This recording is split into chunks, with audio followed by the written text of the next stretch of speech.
हमारे साथ मौजूद है सीनियर एंकर पर्सन और तज्जियाकार मोहम्मद मालिक साहब। अस्सलाम वालेकुम मोहम्मद मालिक साहब।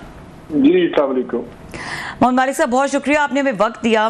स्टार्टिंग फ्रॉम फैसल वाडा का आज कोर्ट में केस था, उनकी पेशी थी और आपके प्रोग्राम में भी वो आए हैं, आपने उनका मौक़िफ़ भी सुना है। हमारे प्रोग्राम में भी आए थे, उन्होंने इसी के हवाले से स्पेसिफिकली बात की कि मैं माफ़ी नहीं मांगूंगा क्योंकि मैंने कोई गलत बात की ही नहीं है। अब आज कोर्ट में जो ये हुआ है और जिस तरह से अदालत ने इस पर सख्त स्टांस ले लिया है, किस तरह इस सिचुएशन को डेवलप होता देख रहे हैं?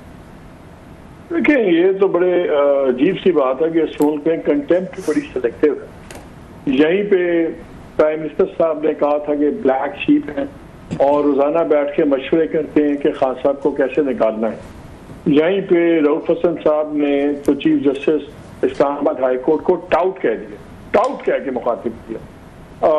जो फजल रहमान साहब थे वो तो चार की कुर्बानी की बात कर रहे हैं, पता नहीं किस किस्म की कुर्बानियां, लेकिन जो उनकी सामीन है वो किसी भी तरफ जा सकते हैं। तो अगर उन चीजों पर कंटेम्प्ट नहीं है तो फिर एक ऐसे जुमले पे जिसमें एक बंदे ने इन्फर किया हो या एम्प्लॉय किया हो, नाम भी ना लिया हो, उस पर सारा नजला गिराना, ये मुझे समझ नहीं आती, टू बी वेरी ऑनेस्ट। बुलाना तो फिर सबको बुलाएं, और जिन लोगों ने तो डायरेक्ट कहा है, कोई टाउट कह रहा है, कोई ब्लैक शीप कह रहा है, उनसे आप बात नहीं कर पा रहे, तो व्हाट इज दिस? इसलिए मुझे तो बड़ा मसला खेज लग रहा है। आई डोंट थिंक कि ये एक हद से आगे कोर्ट भी जाएगी, बिकॉज फैसल वाडा का भी स्टांस ठीक है कि अगर आपने एम्प्लॉयड बात पे उनको बुलाया है तो फिर जस्टिस अतर मिनल्ला ने तो बेंच पे बैठ के कहा है कि वो प्रॉक्सी है किसी के। तो ये तो नहीं हो सकता ना कि जज अप्लाई करें और आम आदमी अप्लाई ना करे।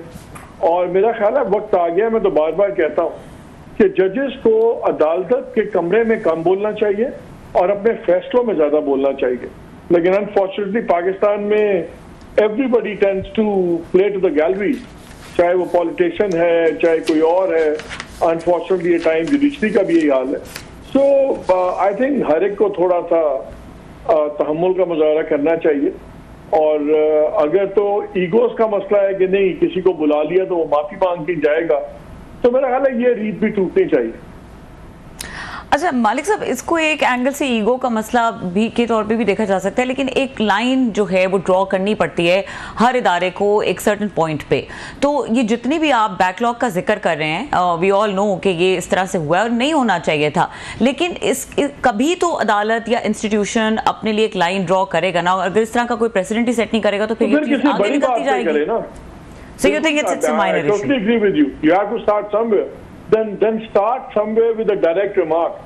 ये जो मैंने दो बातें आपको बताई हैं, टाउट वाली या ब्लैक शीप वाली, ये कोई पुरानी बातें नहीं है, ये हालिया रिसेंट पास की बातें। और बल्कि मुझे तो और भी अजीब लगा जब अटॉर्नी जनरल को मुखातिब करते हुए जस्टिस अज़म ने कहा, no you should tell him कि we are not black sheep, we are black bumble B.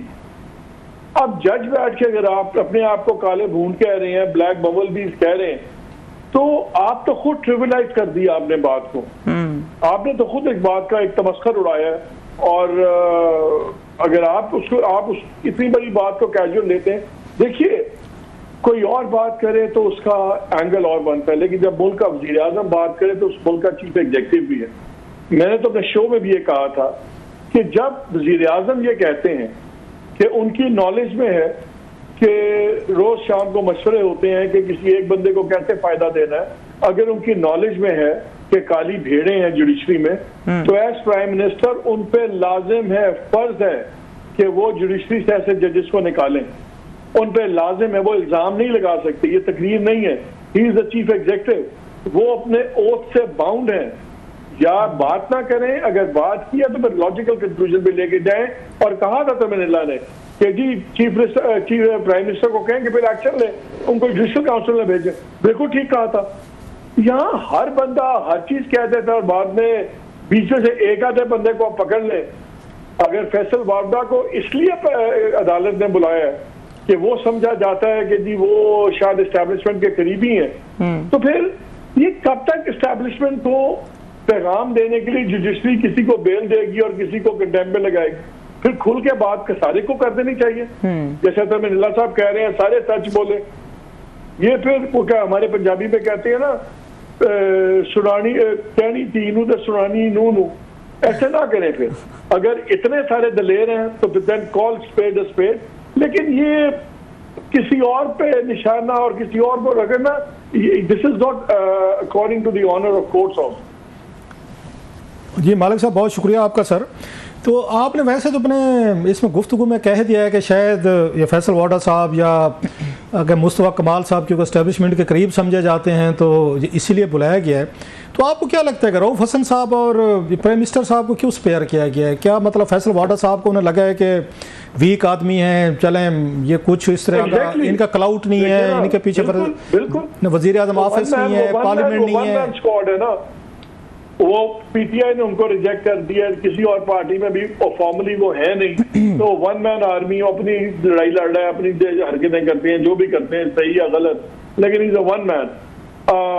Rauf Hasan साहब जाहिर है पीटीआई के इंफॉर्मेशन सेक्रेटरी हैं, तो उनकी पॉपुलैरिटी तो खुद जजेस लिख रहे हैं कि सबसे बड़ी पार्टी है, दूसरा वजीर आजम है, तो इन सब में तो सबसे कमजोर यही थे ना, उनको बुला लिया। अच्छा, आपका आज देखा होगा तो काजी फैज़ ईसा साहब एक अग्रेसिव उसमें थे, हार्ट भी थे, एग्रीव्ड भी थे, he was also feeling a bit betrayed and ये कहते हैं चीटेड, कि उनका कहना था मीडिया को सबसे ज़्यादा बचाने वाले हमने गिरफ्तारियों से बचाया, इनको मुश्किलों से बचाया, और सबसे ज़्यादा बात भी मेरे पे होती है, गाली भी मुझे पड़ती है। ये कैसे इसको आप देखते हैं? काजी साहब ने तो बड़ा, हमने माजी में देखा है कि बहुत सारे FIA के केसेस थे, सहाफ़ियों पे बन गए थे, बुला लिया गया था, तो काजी साहब ने बाद में बुला के उनको रिलीफ भी लेकर दिया। आज वो कह रहे हैं कि मेरे ऊपर सबसे ज़्यादा गुफ्तगू भी होती है, मेरी बैशिंग भी की जाती है, मुझे बुरा भला भी कहा जाता है।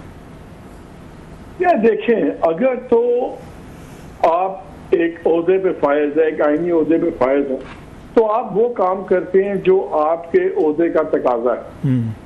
आप किसी पे एहसान के लिए तो नहीं करते कि हम नाशुक्रे हैं या नहीं है, और हर चीज केस टू केस बेसिस पे चलेगी। आपने सारी जिंदगी कोई जुर्म ना किया हो रूप साहब, लेकिन अगर आप जिस दिन जुर्म करेंगे तो उसकी सजा मिलेगी ना। आप ये नहीं कह सकते कि देखें मैंने तो 50 साल में कोई जुर्म नहीं किया, आज मैंने बंदा मार दिया, आप मुझे फांसी की सजा दें। सिमिलरली जब कोर्ट कोई अच्छी बात करती है हम सारे तारीफ भी करते हैं, हम शुक्रमंद भी होते हैं, शुक्रगुजार भी होते हैं, लेकिन वही कोर्ट अगर पैमरा को हमारे पे अनलीश करे, क्या हम चीखेंगे नहीं? मैं तो हमेशा से कहता हूं कि जुडिशरी, हम खास तौर पे जर्नलिस्टों का तो आखिरी रेफ्यूजी जुडिशरी है। हमें किसी DSP ने नहीं छोड़ना, हमें किसी ISA वाले ने नहीं बचाना, हमें आज तक अगर बचाया तो जुडिशरी नहीं बचाया, और आज भी हमारी उम्मीदें जुडिशरी से ही हैं।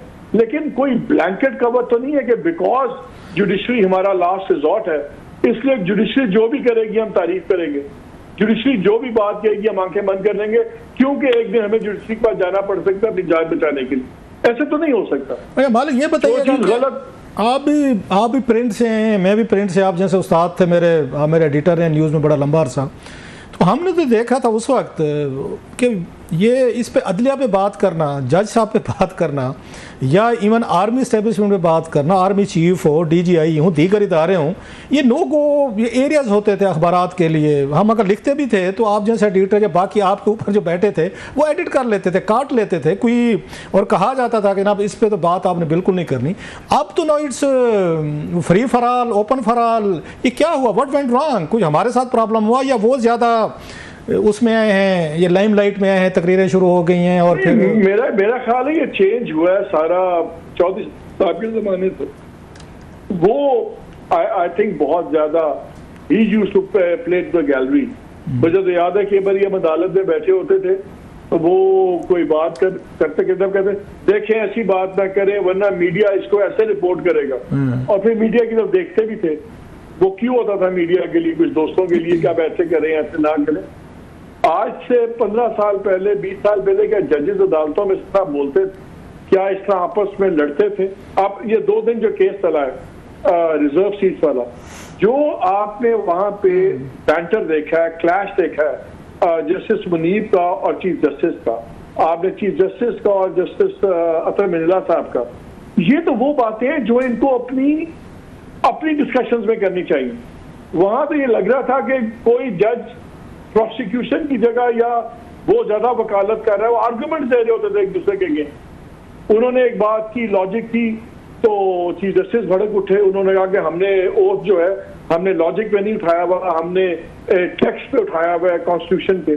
फिर वो कैस्केडिंग एरर्स की बात हुई तो उन्होंने कह दिया, देखिए उन्होंने रबर स्टैम्प कर दिया। उस रबर स्टैम्प वाले फैसले के अंदर वो भी बैठे हुए थे, वो उस पर रिएक्ट कर गए।